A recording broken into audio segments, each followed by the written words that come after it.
Você quer saber quais ações foram destaques na última semana e quais podem ter uma movimentação diferenciada nessa? Com informações de mercado e do nosso setor de análise, então confira esse vídeo porque é sobre isso que eu vou falar. Olá, tudo bem? Meu nome é Thiago Pux, eu sou um dos sócios da Capitalizo, que é uma empresa de análise e recomendações de investimentos, e como é tradicional aos domingos, vamos fazer mais ações para ficar de olho essa semana.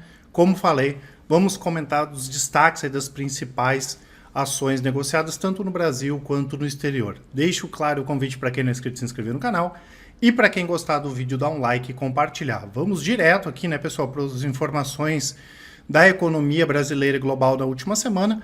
O nosso foco tem sido em relação à questão dos juros, tanto no Brasil e principalmente nos Estados Unidos. Aqui no Brasil, a gente tem tido números de inflação bem baixos. Mais uma vez, o IGPM veio com deflação de 0,14 em julho, a expectativa até que ele viesse com inflação, e com isso a deflação do IGPM já é de 5,28% esse ano e de 7,2% em 12 meses, e nos Estados Unidos o principal indicador de inflação, o PCI, que é o índice de preço ao consumidor, subiu 0,20 em julho, o esperado era 0,30, ou seja, aquele nosso cenário permanece, né?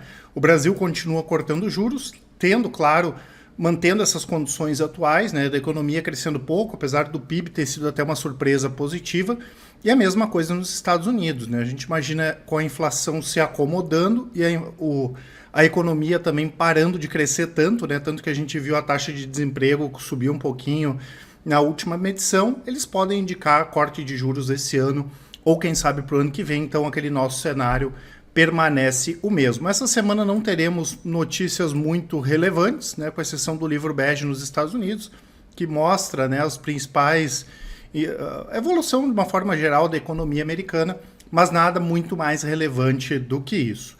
Tivemos o Ibovespa voltando a subir 1,17, com isso sobe 7,43 no ano, o IDIV voltou a subir 1,77, o índice de small caps caiu, mesmo com a alta da bolsa, 0,18, o S&P em reais subiu 3,55. O S&P em dólar também subiu, mas como nós tivemos aqui a alta do dólar, 1,41, o S&P subiu 3,55, o IFIX voltou a subir e o Bitcoin 0,76% na última semana. Olhando aqui os gráficos, né, pessoal, para a gente ver as principais tendências aí de médio e curto prazo, de acordo com os nossos analistas, o Ibovespa está em tendência de alta, ele quase perdeu a tendência de alta, mas segue aqui nesse canal.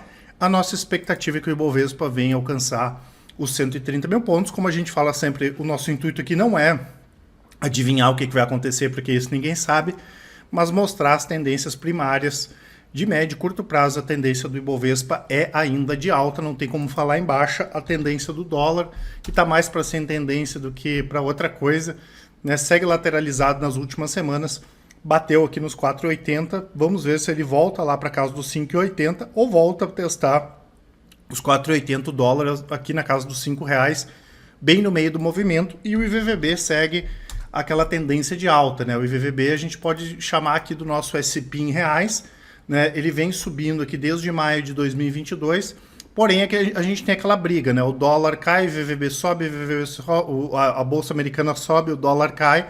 Por isso, apesar da tendência primária ser altista, a gente vê essa um pouco ainda de lateralidade quando a gente olha com uma visão aí mais de médio e de longo prazos. Os principais destaques de alta e de baixa da última semana, a Liara, que voltou a cair, ainda influenciado com aquela questão que a gente tinha comentado, né, da oferta que foi feita pela troca do controlador. A ação já tinha caído bastante aí nas últimas semanas.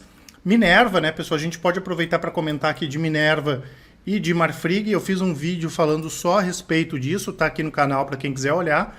Na última semana, a Minerva anunciou que chegou a um acordo com a Marfrig para compra, né, de algumas unidades de abates em 4 países, na Argentina, Brasil, Chile e Uruguai, para um total de 7,5 bilhões, né, um negócio gigantesco. Se a gente olhar aqui o EBITDA, foi grande, né, que essas unidades aí geraram nos últimos 12 meses, tá? Uma receita de mais de 6 bilhões de reais. Disparado agora, a Minerva vai ficar a maior empresa exportadora, né? Ela já tinha em torno de 20% da América do Sul. É interessante para a Minerva, ela pode, claro, aumentar a alavancagem no curto prazo. Por outro lado, Marfrig desalavanca de vez, né? A gente já comentou algumas vezes que até agora a gente não entendeu muito bem o negócio que a Marfrig fez com a Brasil Foods, né, de compra de ações da Brasil Foods. A gente entende que seria complexo até o CAD permitir nesse momento que Minerva conseguisse fazer uma fusão, né, juntar as operações, mas enfim, e com isso a Marfrig acaba focando mais nessa parte de processados, e Minerva que vai adiantar anos aí de crescimento orgânico com essa aquisição. No nosso entendimento, foi um negócio bom para as duas empresas. Apesar da gente não ter recomendação no setor, a gente prefere outras empresas no segmento de alimentos.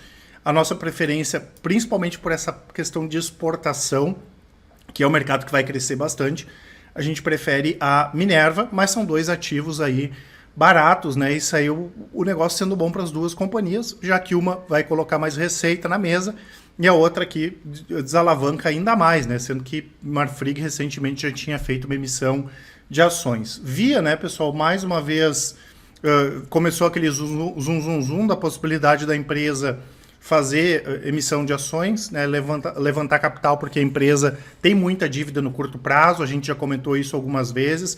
A gente tem aqui uma empresa que está ao contrário de Via, né?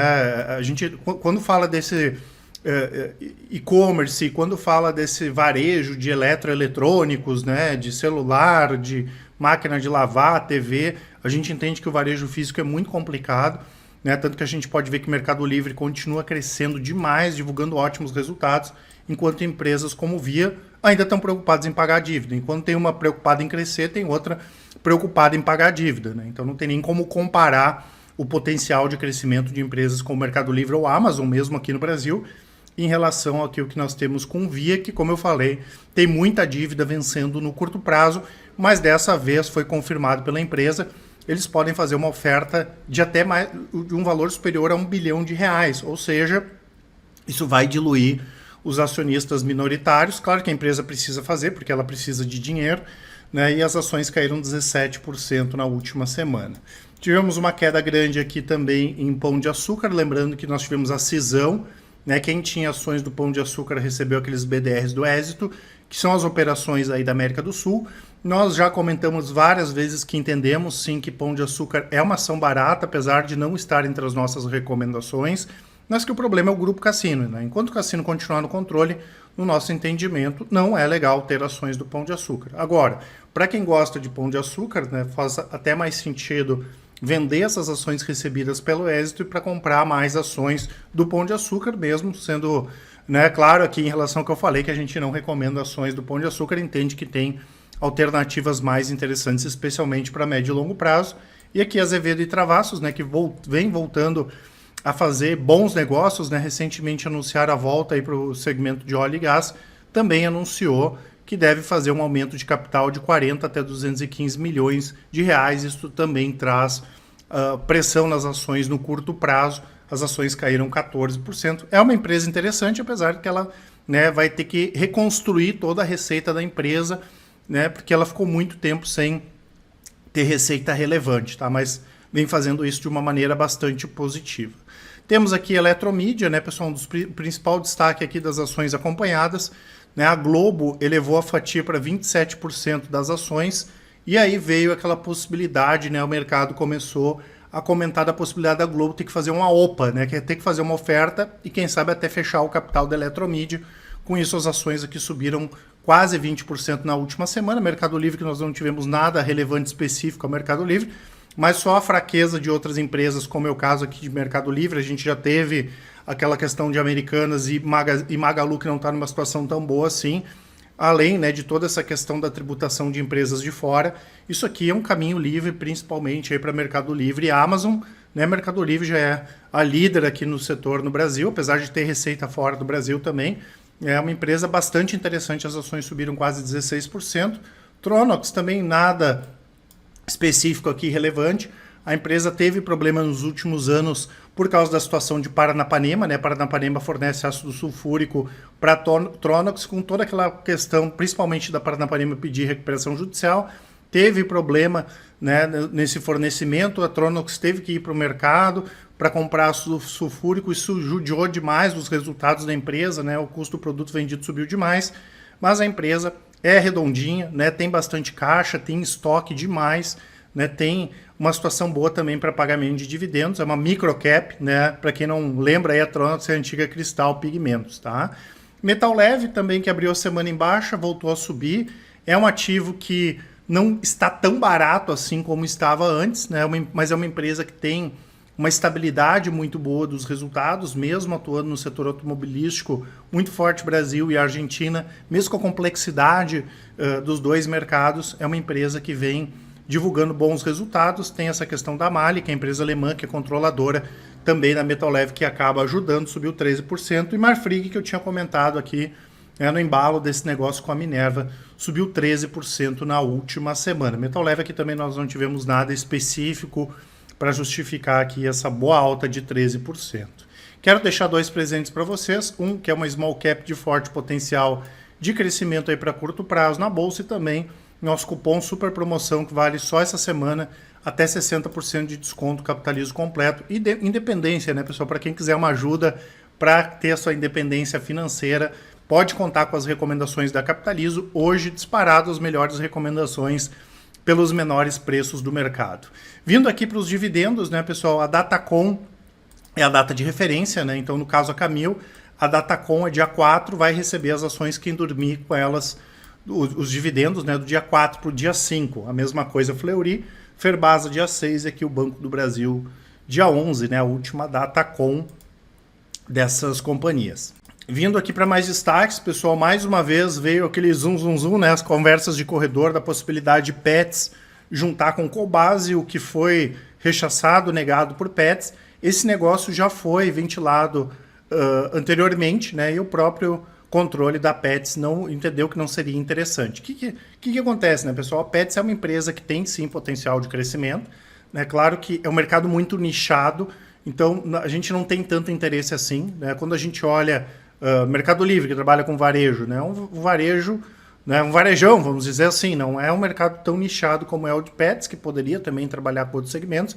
A gente tem um potencial bem legal de crescimento também com a parte de físico, né, com as lojas, com as séries, que é a parte de atendimento veterinário, né, com tosa, banho, que isso puxa o ticket médio para cima, né, mas os últimos resultados, principalmente influenciados por essa questão da inflação, não foram bons, e aí sempre começa, será que vai emitir ações, as empresas vão ter que pedir mais dinheiro emprestado, vão juntar com outra companhia, né, e se ventilou, o que seria interessante, tá? Quando a gente olha as duas empresas, seria interessante, mas foi negado já por Petz. Por outro lado, a Natura anunciou que existe a possibilidade deles venderem a The Body Shop, né? Eles falaram em opções estratégicas. O que a gente entende, né, pessoal? Eu já comentei várias vezes aqui que a gente gosta da empresa, né? Claro que foi muito desafiador a compra da Avon, isso a gente comentou na época, porque a Avon estava praticamente quebrada e logo depois veio a questão da pandemia, né? Então, também se prejudicaram com a inflação global, enfim, os últimos resultados não foram bons. E o que a gente entende, né, pessoal? Que a joia da coroa era a Aesop, né, que foi vendida, né? Faria muito mais sentido vender a The Body Shop do que vender a Aesop, né? Mas quando eles venderam a Aesop primeiro, que era um ativo mais fácil de vender, a gente já estava, até eu tinha comentado aqui, eles vão esperar um pouco e tem a possibilidade de vender mais ativos, que foi o que acabou acontecendo, né? Então até faz sentido primeiro vender a Aesop, eles dificilmente iam conseguir um valor muito maior do que conseguiram, e agora faz a venda das operações da The Body Shop, né, para focar mais no negócio da Natura, né, e a Natura aposta, né, todas as fichas aí na questão da Avon também, né? A gente não é nem muito uma questão de achar negativo ou positivo, mas é necessário da empresa fazer isso, né? E se for para fazer, faz mais sentido sim vender a posição aqui em The Body Shop. A Alupar, né, pessoal, anunciou mais um negócio legal lá no Peru, né? Eles ganharam mais um leilão desses para transmissão de energia, né? Eles têm negócios fora do Brasil também, se não me falha a memória, tem negócios na Colômbia, mas no Peru tem também.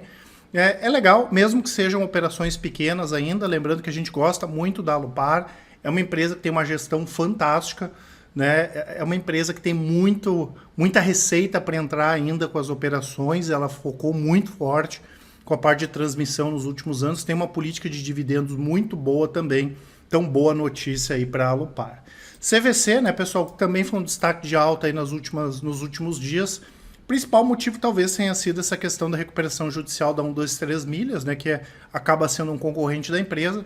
A gente não gosta da CVC no sentido do negócio da empresa, pensando no longo prazo. Além disso, é uma empresa que passou por vários problemas nos últimos anos, né, desde aquela mancha de petróleo que aconteceu lá no Nordeste, quebrou a Avianca, quebrou a Itapemirim.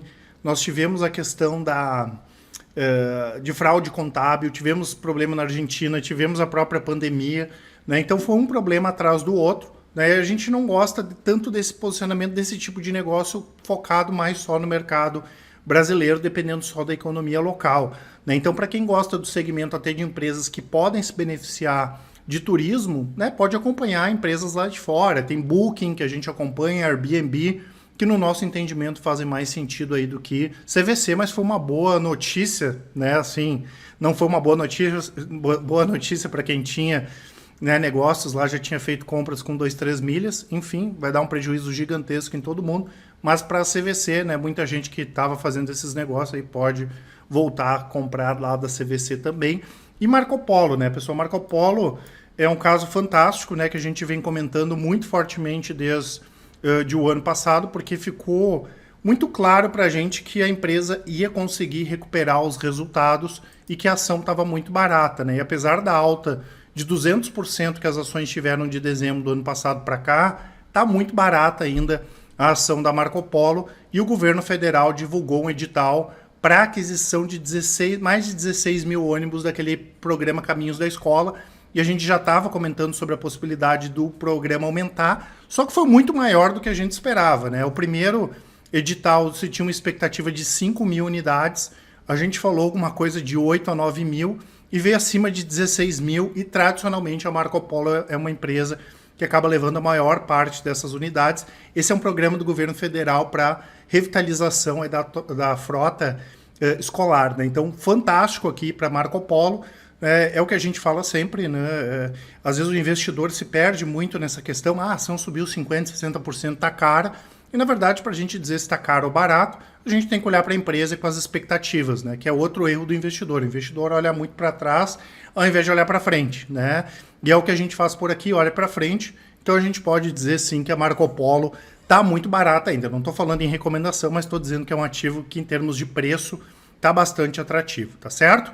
Eu quero, como sempre, deixar para vocês, né, pessoal, o nosso site aqui, onde tem os produtos da Capitalizo. Não esqueçam de aproveitar a nossa promoção, né? E a página de resultados, onde vocês podem acompanhar, vai estar tudo aqui na descrição, no link aqui da descrição, né? As nossas carteiras de longo prazo, que com 10 minutos por mês vocês conseguem acompanhar, e as nossas estratégias de médio e curto prazo, que com 10 minutos por dia vocês conseguem acompanhar. Quero ver lá a carteira Micro e Small Caps da Capitalizo, é só clicar lá, vai ter um vídeo, vai ter os resultados, e vocês vão perceber, eu sempre comento para todo mundo testar, para todo mundo comparar. Hoje, né, tudo feito aqui de forma independente, transparente, com resultados comprovados e disparados os melhores resultados do mercado. Além disso, melhor atendimento também. Se alguém quiser testar o nosso atendimento, quiser bater um papo com a gente, manda um e-mail aí para o contato@capitalizo.com.br. Quem preferir, pode deixar uma mensagem no WhatsApp, né? Manda um áudio ou mesmo um texto, que com certeza o nosso pessoal do atendimento vai auxiliar a todos com a maior satisfação, tá certo? Um grande abraço, uma ótima semana e ótimos investimentos a todos. Até mais!